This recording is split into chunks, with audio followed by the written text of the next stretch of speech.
Ser podcast.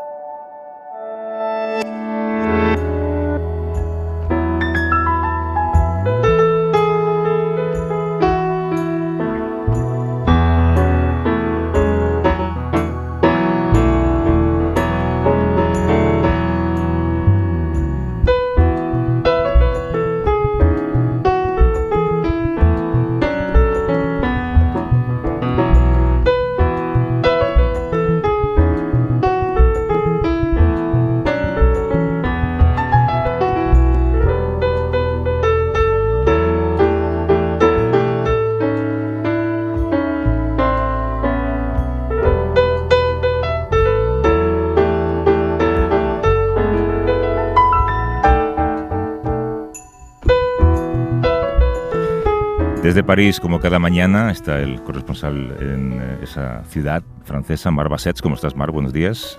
Hola, buenos días, Javier. Bonjour. Corresponsal del País. ¿Cómo va la semana? ¿Mucha manifestación esta semana? Bueno, a ver, estoy perdiendo la cuenta ya. Hemos tenido una manifestación, y luego pequeñas protestas espontáneas, pero yo diría que ha entrado esto un poco en un pequeño paréntesis, porque estamos hablando de la reforma de las pensiones. Creo que ya llevamos meses hablando de esta cuestión y cada domingo comentando como diríamos, el minuto y resultado, ¿no? de esta historia. Pero ahora estamos pendientes de que el Consejo Constitucional, que es el equivalente del Tribunal Constitucional, decida, ¿no? Dictamine si se adecúa a la Constitución esta ley, y lo hará el día 14 de abril. Entonces yo creo que está ahora en Francia un poco expectante a ver qué dice el Constitucional, y a partir de ahí cómo prosigue el debate. Oye, te he leído una historia muy interesante sobre el escritor francés Michel Houellebecq, que, bueno, si quieres cuenta tú la historia, pero es uno de los nombres que yo creo que en su día incluso sonó para un premio Nobel de Literatura, y me cuentan que fue él quien se puso en contacto contigo además, ¿no? Sí. Bueno, Michel Houellebecq, en mi opinión, es uno de los grandes novelistas franceses contemporáneos y europeos, ¿no? Yo creo que cuando se escriba la historia de la literatura de nuestra época, Houellebecq saldrá sin duda como un clásico. Y él se ha metido, bueno, es un hombre muy polémico, muy peculiar, un poco tiene este aura de poeta maldito del siglo XIX, y se ha metido en un lío, ¿no? Estuvo grabando unas escenas, podemos llamarlas eróticas o pornográficas, con un cineasta artista holandés que quería hacer una película. Luego Houellebecq se arrepintió y hay un contencioso judicial que un tribunal de Ámsterdam hace unos días dijo: esta película puede difundirse, y esto a Houellebecq le produce una enorme angustia, no quiere. Y bueno, y me puse en contacto a través de por email y por conocidos comunes con Houellebecq, y el viernes por la mañana me llamó, ¿no? Y estuvimos charlando por teléfono durante una hora, y realmente es una de las entrevistas que he hecho, creo que no lo olvidaré nunca. Lo directo que es, lo sincero y lo mal que estaba. Realmente me dio la impresión de hablar con un hombre que se estaba anímicamente muy mal, ¿no? Solo una anécdota: al final le dije: oye, nos gustaría ir a hacerle fotos para ilustrar el artículo, la entrevista. Dijo: no, por favor, no vengan, porque estoy fatal, estoy impresentable, me miro al espejo y me doy miedo. Sí, dice que no se puede ni siquiera mirar. ¿Tiene 60 y cuántos años? 67 años. 67 años. ¿Y la película, sí, si acaba saliendo, cuándo se estrena? No sé, está todo en el aire. No, yo no estoy seguro de que se acabe estrenando o de qué se estrenará, ¿no? Él puede plantear un recurso, aunque estaba tan desanimado que decía que no valía la pena, que lo perdería, que no tenía nada que hacer, porque había firmado un contrato con el cineasta holandés. Se dice que en mayo, pero ya veremos. O sea. Sí, él dice que se siente, aunque luego cambia un poco esa impresión, ¿no? Te decía que se siente como cree que se debe de sentir una mujer violada, y luego dice, bueno, tanto seguramente no, pero se siente que su imagen ha sido violada, ¿no? Sí, él dice que él está muy acostumbrado a las polémicas. Bueno, él tiene posiciones políticas que, para resumirlas, podríamos calificar de reaccionarias, o bastante reaccionarias, ¿no? Y siempre se está metiendo en líos por polémicas, por declaraciones sobre el Islam, sobre todo tipo de cuestiones, ¿no? Pero él dice que está acostumbrado a esto, a que se le ataque o que se le discuta por lo que dice.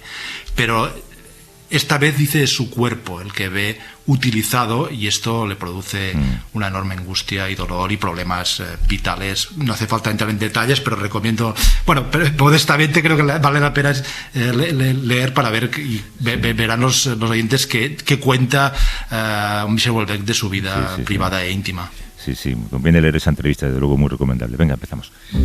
La belle qui couchait avec le roi de Prusse, avec le roi de Prusse, à qui l'on a tendu le crâne rasibus, le crâne rasibus. Hombre, creo que es tu primer Brassens, ¿no? En la sección. No, yo creo que puse otro, estaba pensándolo cuando seleccioné la canción, si era la primera vez que repetía, pero en todo caso Brassens vale, yo creo que vale la pena, ¿no? Escucharlo siempre. Desde luego. Sí. Y les braves sans culottes et les bonnets phrygiens et les bonnets phrygiens ont livré sa crinière à un tondeur de chien, un tondeur de chien. Cuando vemos un ataque a una persona o una institución, el impulso para llevar a cabo esa agresión suele tener su origen en ideas a las que se les ha dado vueltas durante bastante tiempo. Hemos tenido ejemplos evidentes muy recientes: el asalto al Capitolio en enero de 2021 en Washington, el Congreso en Brasil en enero de este año. Hay también leyes y actos que, por poco espectaculares que parezcan, pueden ser el cauce para sentar las bases de dictaduras. Pero la historia, Marc, nos ha mostrado que también puede haber actos pequeños y espectaculares que más bien busquen cimentar democracias. Sí, Javier, si me permites voy a leerte una cita de un libro que me acabo de leer. Y dice: sencillamente, de mirar para otro lado puede depender una vida humana. A veces hay gestos, instintos de humanidad, de decencia, de responsabilidad, que nos llevan a estar vigilantes y que pueden, si no salvar la humanidad o condenar la humanidad, sí hacerla mejor, ¿no? Y esto, aunque suena un poco abstracto, es la historia de un libro excelente que me acabo de leer, que se titula Los silencios de la libertad. De aquí sale la cita que he leído hace un momento.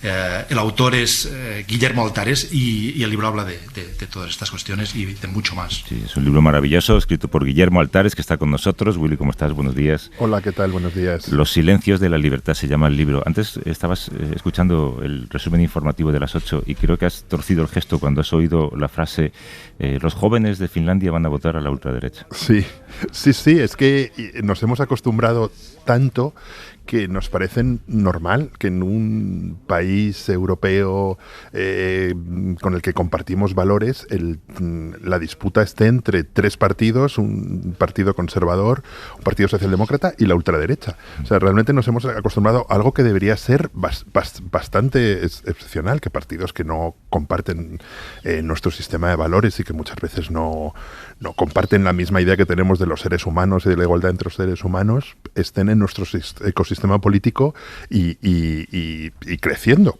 O sea, en Francia realmente la primera vez que un partido ultraderecha pasó al segundo turno de las elecciones presidenciales fue una especie de tsunami que cambió la sociedad y que hizo toda Europa mirarte ante el espejo, y ahora ya casi forma parte de la rutina y de lo posible. ¿Tienes claro, después de escribir el libro, cuándo un dirigente tiene modales autoritarios, digamos? No, es muy difícil. El autoritarismo toma muchísimas formas y muchas veces sabe esconderse muy bien. Ayer hicisteis una entrevista a Mary Beer, que es una de las personas que mejor ha contado. Si hay un momento en Occidente que todos miramos para ver cómo una república puede dejar de ser una república, es el momento en el que desaparece la República Romana, ¿no? No podemos hablar que sea una democracia homologable a las nuestras. Había esclavos, las mujeres no existían en la vida pública, pero bueno, era más o menos un sistema de elección bastante protegido, con cónsules que tienen que cambiar y depende de todo eso cambia, ¿no? Y lo que hace Augusto, con una inteligencia enorme que han copiado desde entonces muchísimos dirigentes, es que él mantiene todas las instituciones diciendo esto es una república, pero bueno, yo sigo aquí, ¿no? De hecho, el gran problema de Augusto es que nunca hubo una sucesión clara, y cada vez que, precisamente por eso, porque nunca quiso decir esto ha dejado de ser una república, ¿no? Sino que mantuvo las instituciones.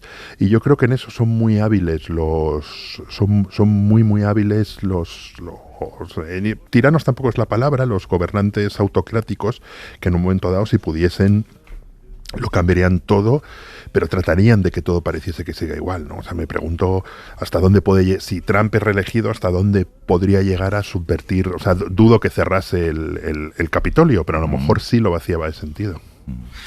Hola, buenos días, Guillermo. Hola, Marc, ¿qué tal? ¿Cómo estás? ¿Estás bien? Bien.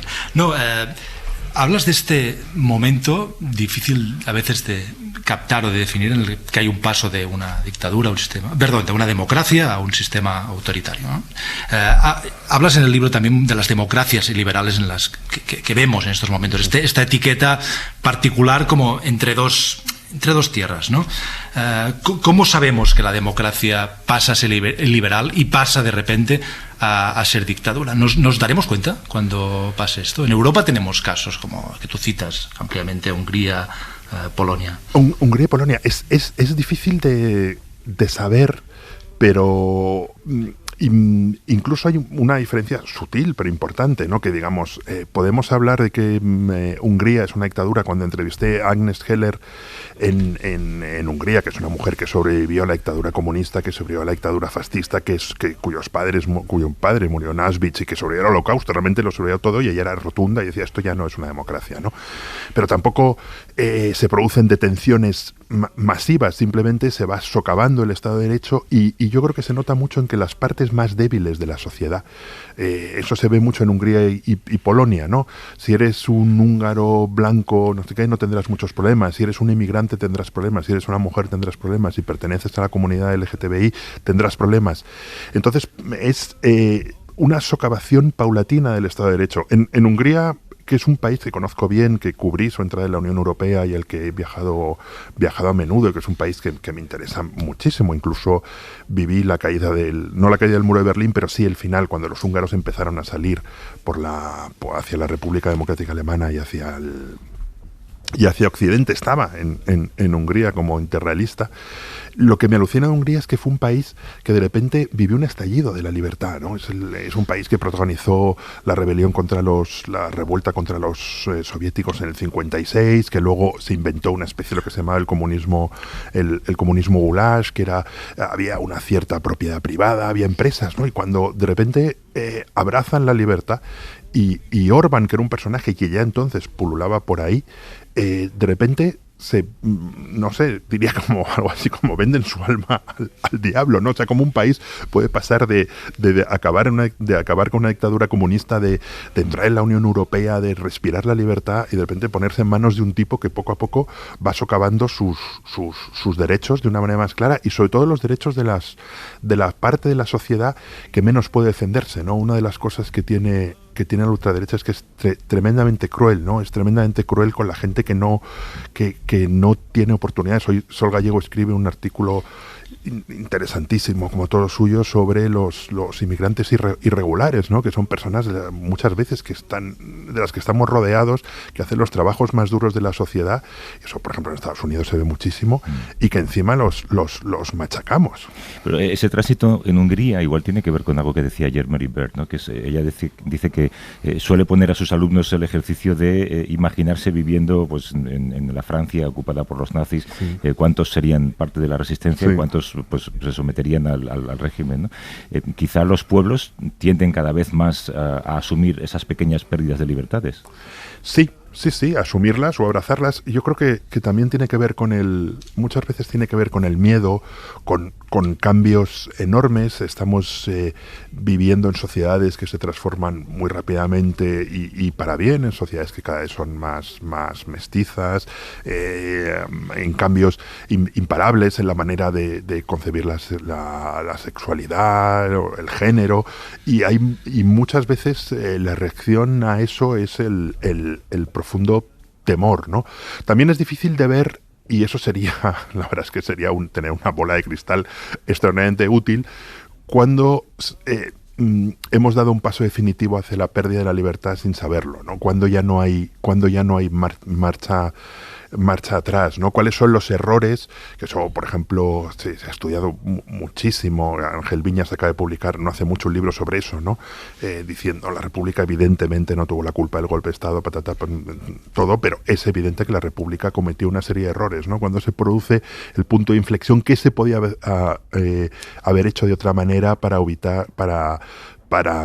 evitar la autocracia, ¿no? Yo creo que de nuevo vuelvo a ese ejemplo, por eso se habla tantísimo de ese periodo entre el asesinato de Julio César y Augusto convertido en emperador. Sí, te das cuenta, Marc, que en cuanto te descuidas vuelve a los romanos siempre. Sí. Sí, a los romanos, a los griegos. Es un libro muy, muy interesante porque es un libro que parece de un libro de historia, pero en realidad no es un libro de historia. Es un libro sobre nuestro mundo actual, ¿no? Hay un momento que hablas de la Guerra de los 30 años y escribes la siguiente frase: la sensación que produce estudiar la historia de Europa es que esos tsunamis de violencia podían estallar en cualquier momento y en cualquier periodo. Y entonces hablas de Ucrania, ¿no? Das un salto, pero el pasado está en el presente. ¿Crees que la violencia puede estallar en cualquier momento y no nos damos cuenta? Vivimos en esta ilusión, quizá, placidez de democracia y estabilidad. Sin duda. O sea, esa parte del libro me la inspiró una conversación con... Bueno, durante 2 meses, yo trabajo en la sección de Cultura del País, durante 2 meses pasé internacional durante la guerra de Ucrania, hablé mucho con los enviados especiales en el periódico, pero luego tomando una cerveza en Madrid con Mikel Ayestarain y Luis de Vega, hablando de Bucha, decían, es que la gente que estaba en Bucha, que es esa ciudad cercana a Kiev, donde entraron los soviéticos, los rusos, y básicamente se pusieron a matar a gente por la calle y aparecían cadáveres con las maniatadas con cinta aislante. Pero es que la gente de Bucha era como nosotros. O sea, era un día, era gente perfectamente normal que estaban en sus casas con su vida cotidiana, con sus problemas de la vida cotidiana y de repente entran los tanques soviéticos, me empeño en decir soviéticos, pero yo creo que es un... y entran los tanques rusos y se ponen a matar gente por la calle y esa gente somos nosotros. Y me di cuenta que tenían toda la razón, que eran nosotros, que no... realmente no digo que vaya a poder ocurrir algo así en España, pero sí hemos entrado diría en una época donde lo imposible es posible, ¿no? Yo creo que hace 3 años, cuando estábamos encerrados en nuestras casas, según yo creo que todos sentimos esa sensación de estar viviendo una película de catástrofes y decíamos, ¿cómo vamos a vivir una pandemia que hemos visto en el cine y sobre la que hemos leído? No, y de repente la vivimos, ¿no? ¿Cómo vamos a vivir una guerra a gran escala en Europa? Teníamos que haber aprendido la lección de Yugoslavia, que no fue hace tanto tiempo. Muchas veces nos olvida que el siglo XX en Europa acabó con una guerra y con bombardeos de la OTAN contra un país y sin embargo ocurre lo imposible, ¿no? Y me dejó mucho tiempo pensando esa frase de Mikel de es que somos nosotros. O sea, es esa gente que un día sale de su casa y se encuentra un tanque ruso y luego acaban pegándole un tiro y dejando un cadáver tirado en mitad de la calle, ¿no? Y eso se ve mucho en la vida cotidiana, en lo que cuentan de la vida cotidiana de Ucrania, ¿no? Muchas veces cuando vemos fotos de los cafés a los que van o sea, somos evidentemente nosotros, pero un país que de repente se ha visto sacudido por la voluntad de un tirano. Eso pasaba mucho en la guerra de Bosnia, ¿no? Gente normal que en su vida había tenido contacto con un arma, de repente estaba matando a gente en el bando contrario. Yo no sé si tú has hecho dos divisiones, digamos, en la historia moderna sobre la llegada de las dictaduras. Antes era por el manejo de la fuerza y desde la Segunda Guerra Mundial es por el manejo de la información. Y ahora más que nunca. Ahora si llega una dictadura será porque alguien sabe controlar la información, en este caso información falsa, seguramente. Sí. Realmente eso es uno de los es un problema gigantesco en el mundo. La premio Nobel filipina, cuyo nombre se me acaba de olvidar ahora mismo, la premio Nobel de la Paz. La premio Nobel de la Paz filipina, que ha estudiado muchísimo, dice que María Ressa. María Ressa, sí. En Avivir hace estuvo en Avivir y yo la entrevisté también hace relativamente poco en el High Festival de Cartagena de Indias y decía que las grandes corporaciones tienen la misma responsabilidad con la desinformación que tenían las tabaqueras con el tabaco, ¿no? Realmente están destruyendo la sociedad y un acuerdo tan básico, que debía ser como lo que es real.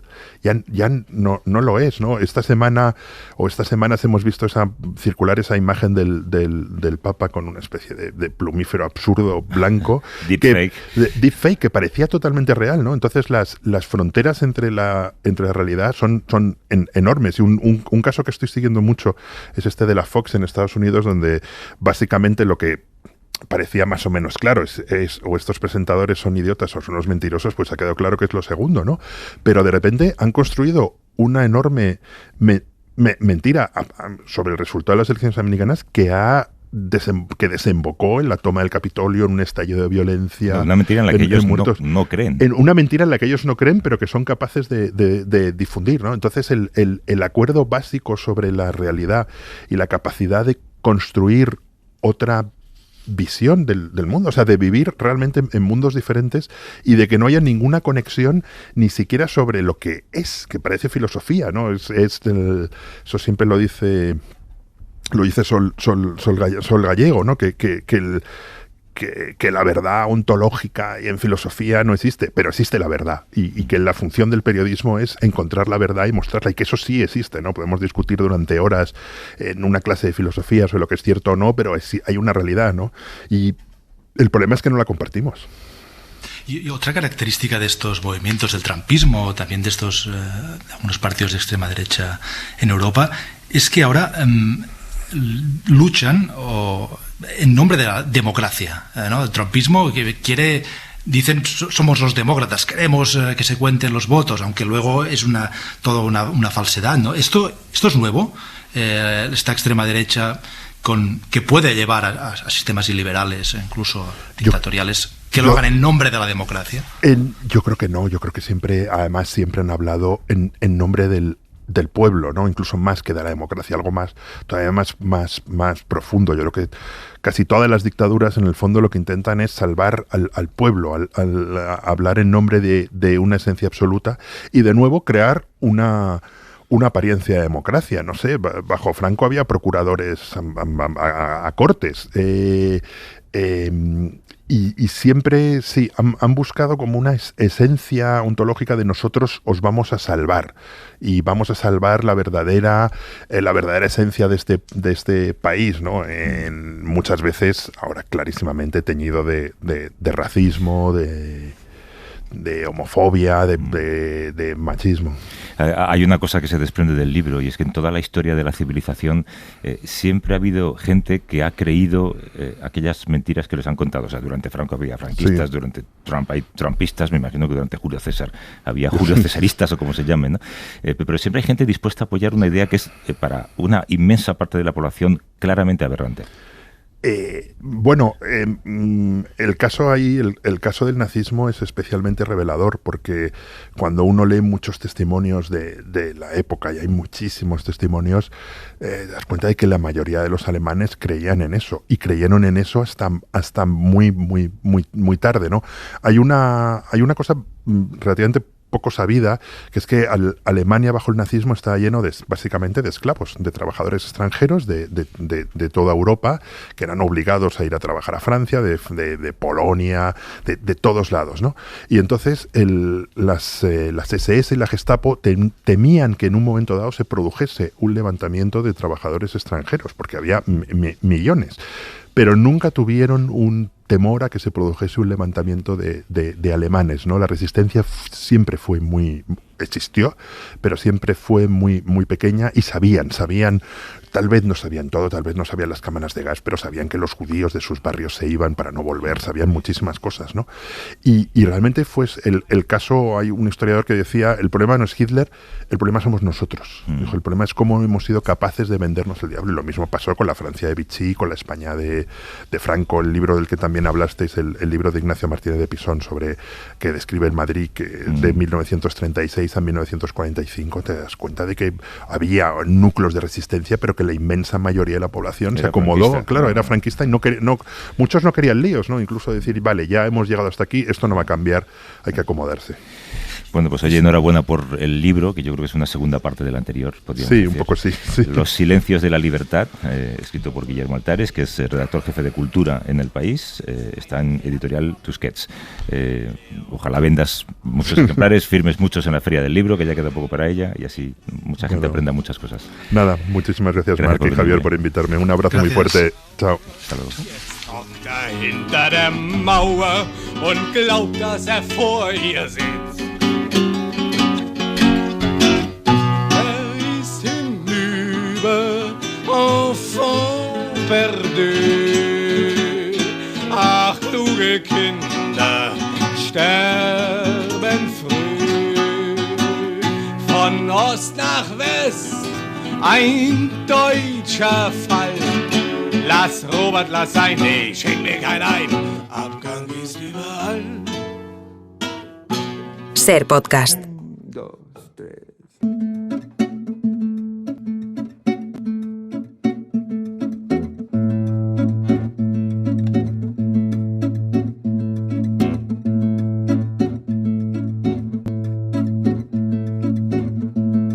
¿Qué dirá la playa tentadora?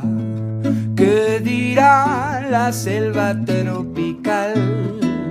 Si tu boca es leve y protectora, redentora de suspiros de coral. Se vistió de blanco la bahía, demostró con todo su esplendor que en tu boca brota la manía de vencer también al ruiseñor.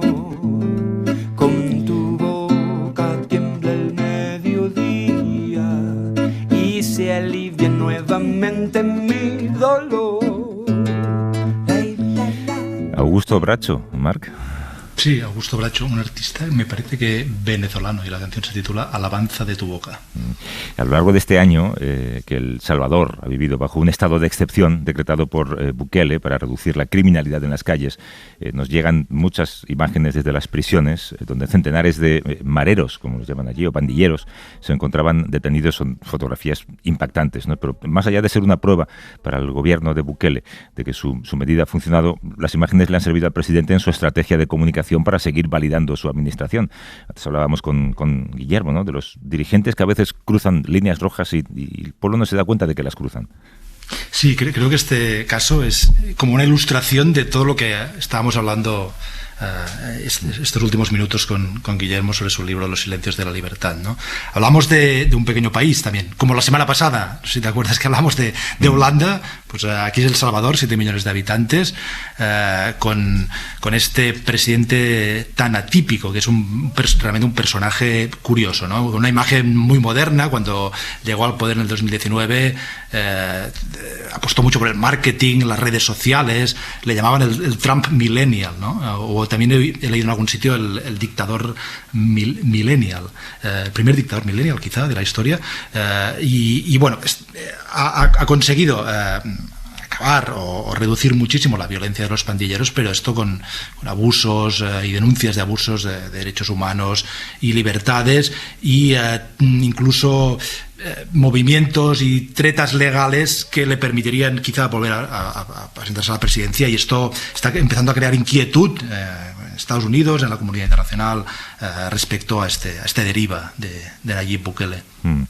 Para hablar de la estrategia de Bukele y el estado de los derechos de los salvadoreños, está con nosotros Florent Semouche García, que es director de la versión en español de la revista Le Grand Continent y columnista de la prensa gráfica de El Salvador.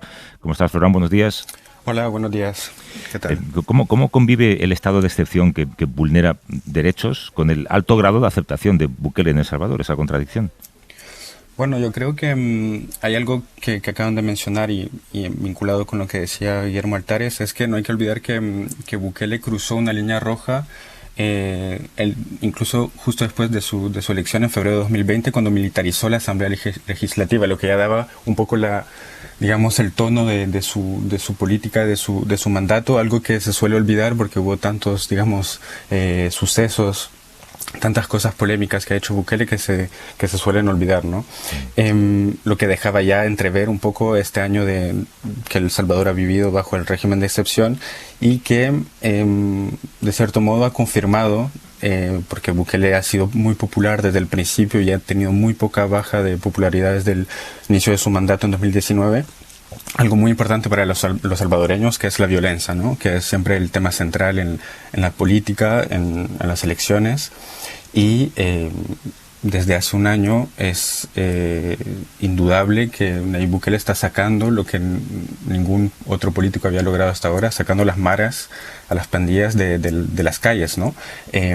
Por lo cual la gente que tenía que pagarle cada mes dinero a las maras que controlaban el territorio, el barrio en cuestión, gente que sufría violencia por parte de las maras con asesinatos, etcétera, eso ya ha desaparecido, ¿no? Y por lo cual eso solo puede confirmar esa dinámica de popularidad de Bukele. Hola, buenos días, Florón. Hola, ¿qué tal?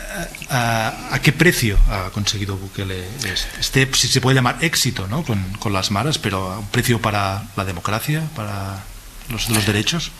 Sí, eso está para ir un poco un tema un poco trillado, ¿no? Bukele está totalmente en algo de el fin justifica los medios, ¿no? Y la democracia claramente no es, digamos, incluso se podría decir, no es algo importante para Bukele. Y de nuevo, yo creo que el 9 de febrero de 2020, cuando Bukele mete al ejército en la Asamblea Legislativa, muestra ya eso de algo que Bukele incluso en toda su carrera política ha mostrado, que las reglas poco importan, ¿no? Y lo que importa es el resultado.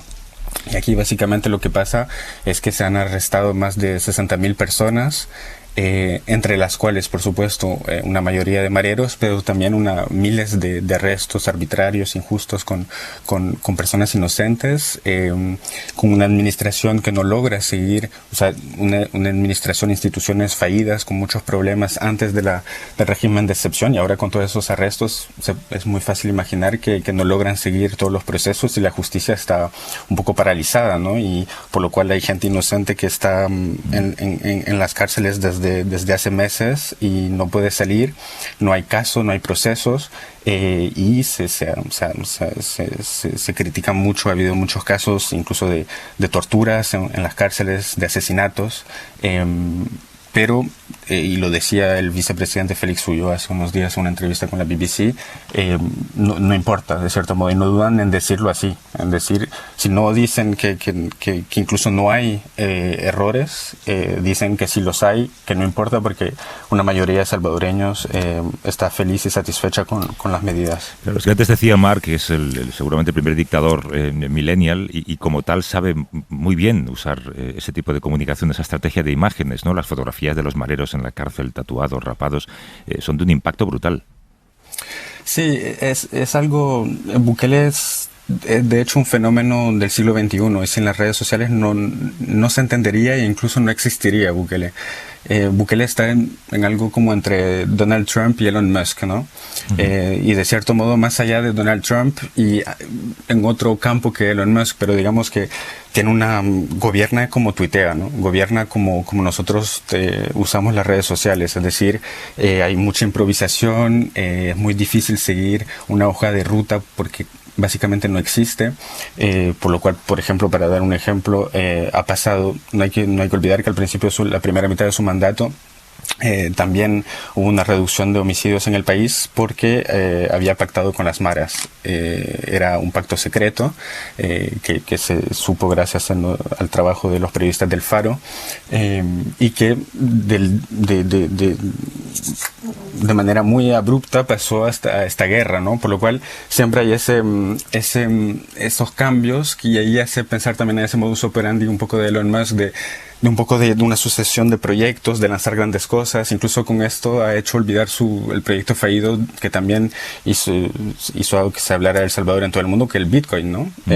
Y siempre va cambiando así como unas suertes de cortinas de humo que va creando, y veremos qué será el próximo hito. ¿Hasta dónde llegará Bukele? Pues eso es la gran pregunta. Lo que sabemos es que, y se sabía desde un principio, es que quiere quedarse en el poder, aunque sea inconstitucional. Ya anunció que se va a presentar en 2024, el próximo año, a las elecciones. Es inconstitucional, pero de nuevo, y retomando un poco lo que se decía con Guillermo Altares, ¿no? Bukele es una persona que dice que trabaja para y por el pueblo, o también tiene otra expresión así abstracta, sin ningún referente, que es la gente honrada. Dice que su jefe es la gente honrada, términos muy eficientes, ¿no? en la retórica, y se quiere básicamente quedar en el poder, y mientras no surja sin duda otra figura, y por ahora no la hay en El Salvador, una política que pueda intentar luchar en el campo político, que aún se puede. Y de nuevo, retomando lo que se dijo con Guillermo Altares, estamos en El Salvador en algo que se llama régimen híbrido, ¿no? Entre la democracia y la dictadura, pero no se puede tampoco hablar de dictadura, porque por ahora las elecciones, y Bukele ganó elecciones libres y arrasó de hecho en las elecciones, por lo cual hasta dónde llegará es incluso difícil. Es de nuevo lo mismo que preguntarse hasta dónde llegará Elon Musk y hasta dónde llegará Donald Trump si vuelve al poder, o cuando era presidente, ¿no? Que era una pregunta abierta y muy inquietante, de hecho. No, es interesantísimo ver un ejemplo práctico de todo lo que habíamos hablado, ¿no? Pero claro, él no puede presentarse a la reelección. Supongo que tendría que incumplir alguna ley para poder hacerlo, pero la pregunta es si pudiera presentarse de manera legal, ¿cuántos bukelistas le apoyarían? Pues toda la población, o sea, tiene una tasa de popularidad enorme, que está alrededor del 90%, y son encuestas serias que lo muestran, por lo cual, y ese es también su principal argumento, es decir, tengo el apoyo justamente de mi jefe, del pueblo, todo su entorno lo apoya, es incluso en su entorno que ha creado un grupo específico para trabajar en la Constitución e inventar discursos y herramientas para demostrar que sí se puede presentar, por lo cual básicamente lo que han dicho es que tendrá que quitar el poder, dejar el poder 6 meses antes de las elecciones para poder presentarse, algo que de hecho será muy interesante, porque eso implica que tendrá que dejar el poder durante 6 meses, lo que para un personaje como Bukele es un acto muy fuerte, ¿no? Y que su vicepresidente tome las riendas durante ese periodo y esperando las elecciones, y eso será una secuencia muy interesante.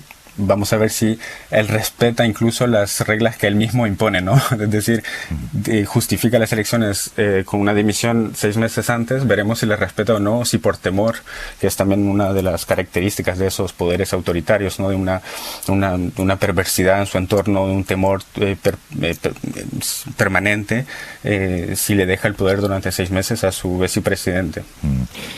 Florent Semouch García, que es director de la versión en español de la revista El Gran Continente, columnista de la prensa gráfica en El Salvador, nos ha atendido desde París, y te agradezco mucho el diálogo este domingo por la mañana, Florent. Un abrazo fuerte. Gracias a ustedes, muchas gracias por la invitación. Hasta luego.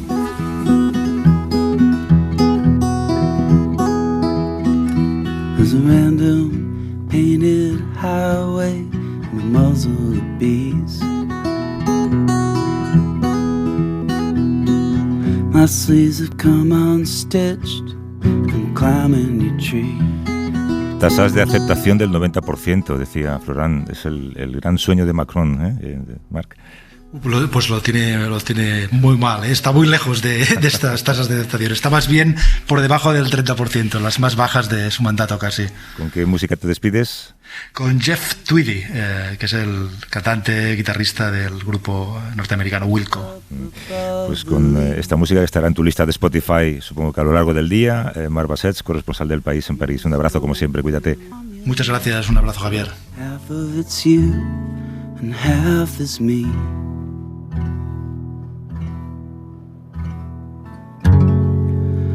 of it's you and half is me. Para no perderte ningún episodio, síguenos en la aplicación o la web de la SER, Podium Podcast o tu plataforma de audio favorita. Cadena SER. La radio.